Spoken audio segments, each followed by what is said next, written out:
Our teacher is Master Choi.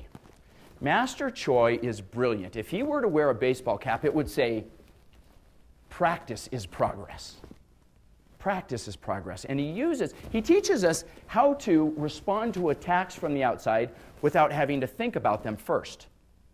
And he uses a metaphor, mind like water. Mind like water. Picture a perfectly still pond.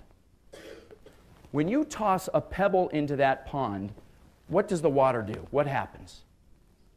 Yeah, it ripples. It responds in exact proportion to the strength and weight of that pebble, and then it returns to calm. Jiu-Jitsu is meant to do the same thing. It's meant to keep your mind calm until the moment that your identity is at risk, until that pebble breaks the surface. Then your body automatically reacts, and you go back to a state, this is the most important part, of complete calm.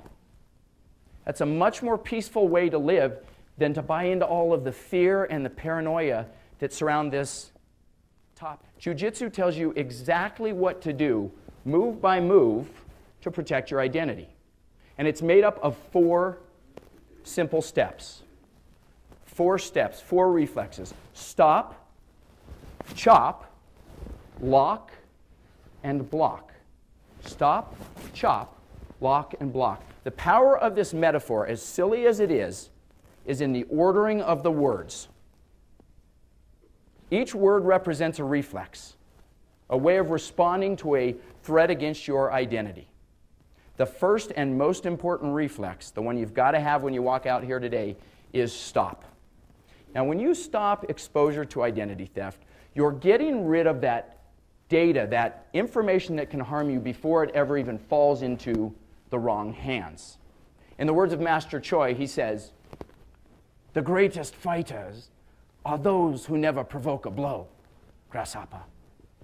He doesn't say grasshopper, but the greatest fighters are those who never provoke a blow. This is the feminine side of martial arts. If you don't get in the fight, you don't have to know how to defend yourself.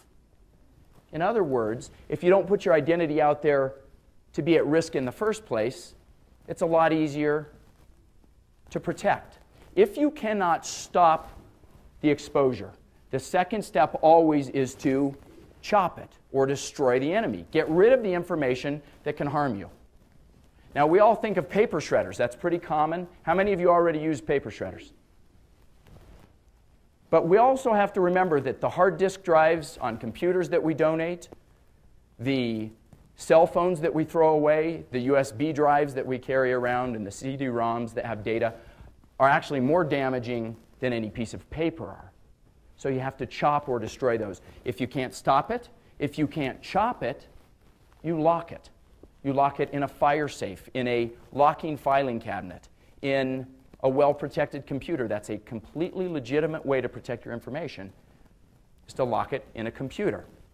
And if all of those fail, you need a backup plan, a stopgap, and that's what blocking is. That's for all of the information that's out of our control,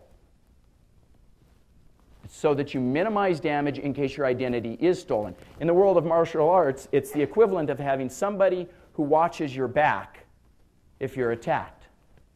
And you're going to learn how to apply each of these different techniques, both personally, and we'll touch on the business side as well.